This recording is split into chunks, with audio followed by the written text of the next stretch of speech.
Hi everybody, this is Judy at Judi in the Kitchen. Today we're going to make some red lentil vegetable patties.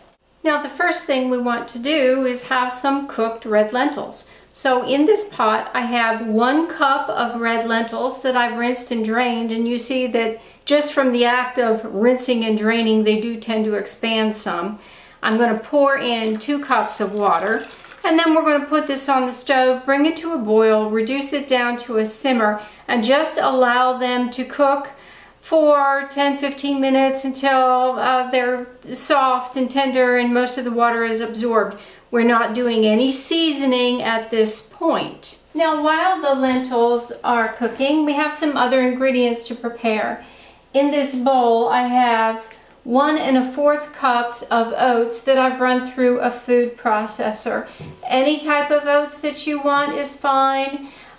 These were whole rolled oats, and I processed them until they're pretty fine. You can make them more coarse if you want. They don't have to be quite as fine as this.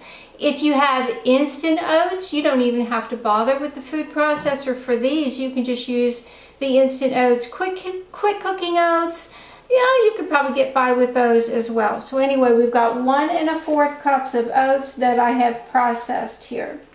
And now we're going to add some other ingredients. We have 2 tablespoons of dried minced onion. Yes, this is a lot of flavoring that's going into these, but we have a lot of food that we're going to be seasoning along the way. 2 tablespoons of dried parsley. 1 teaspoon of dried oregano, 1 tablespoon of dried basil, 2 teaspoons of dried garlic powder, and in this bowl I have 1/4 teaspoon of black pepper and 1 teaspoon of salt. Now let me say a word about the salt. We are going to be adding some vegetables to this. You have a lot of choices here. You can use cooked vegetables that you have on hand. You can use frozen vegetables that you've thawed, or you can use fresh vegetables. Something fresh would work, like something that cooks up quickly, like a zucchini or a yellow squash, something along those lines. So what I have opted to do is use some frozen vegetables. Now if you're using cooked vegetables that you have on hand and you've already seasoned them, you can cut back on some of this seasoning, and especially the salt if you've salted those vegetables.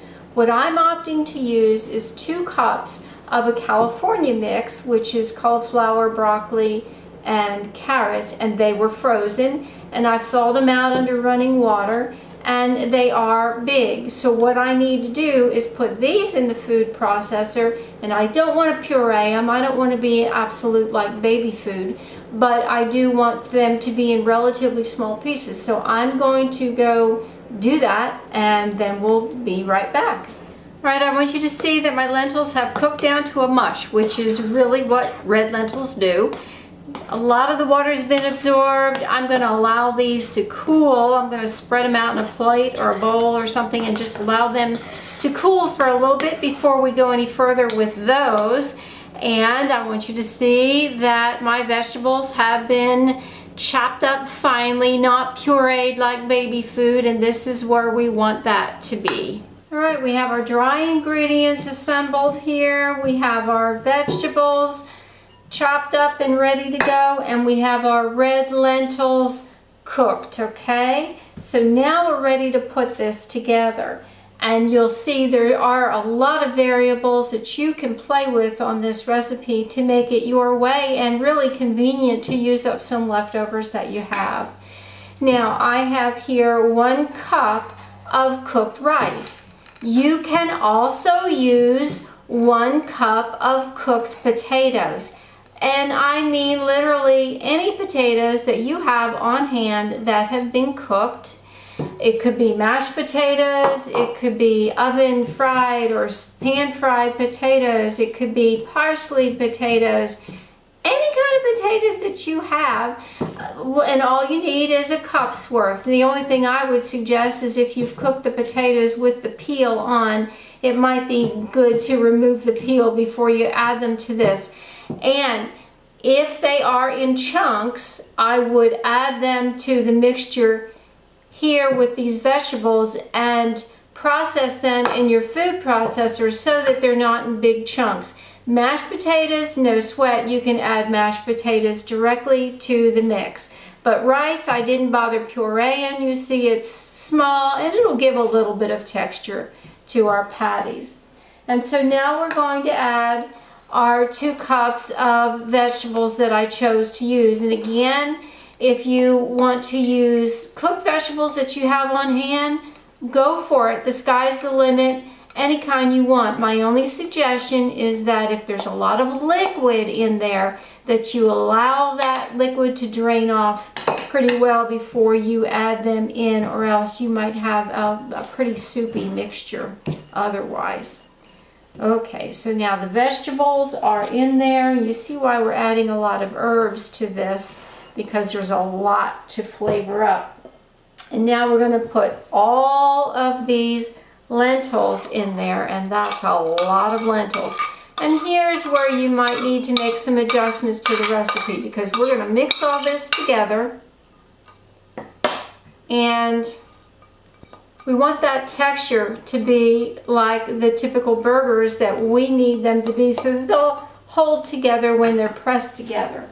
So we're just going to stir this up, and we're going to see where we're at. And we might need to add a little bit of water.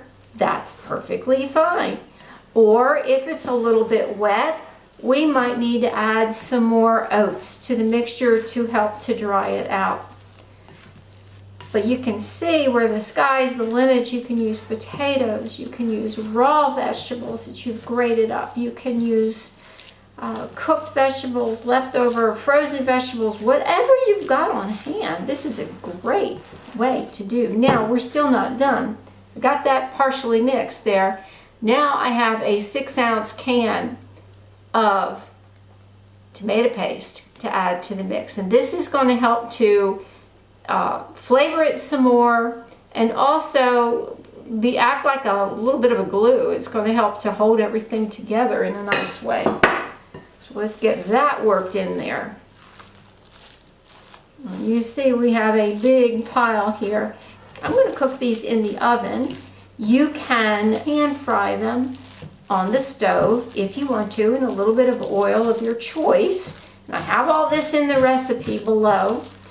Or you can bake these in the oven. You notice we've got no added oil in this recipe. If you bake them in the oven, you can get by without any added oil. And that's what we're going to do today.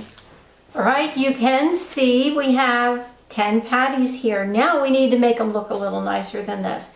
I have a little mug here with a little bit of water in there. And I'm going to just dip my fingers in that just to get them moist. And the purpose for that is so that I can work with this mixture without so much of it sticking to my fingers. And I just want to form this into nice looking little patties here by pressing it gently with my hands.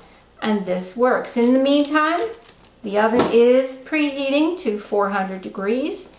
And when the oven is hot and when I am ready, we're going to put these in the oven and allow them to bake until they are starting to brown on one side. We're going to flip them over, and then we're going to let them brown on the other side and let them cook until they are firm to the touch. Now, we don't want them to be like bricks, but we don't want them to be mushy like they are now.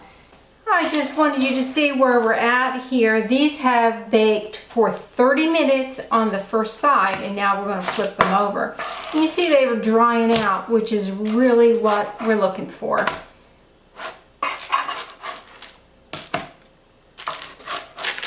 They're turning real easily. I call these done when they are firm to the touch. And they'll brown up some. They just haven't gotten there yet.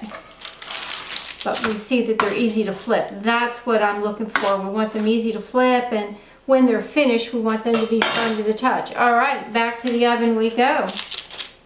All right, these patties have cooked on the second side now for 15 minutes. And as far as I'm concerned, they are done. They are firm to the touch, but not like little bricks. There's still a little bit of give to them. Give this a try sometime and let me know how it works for you. The recipe is below and also a printable version on my blog. This is Judi at Judi in the Kitchen. Bye for now.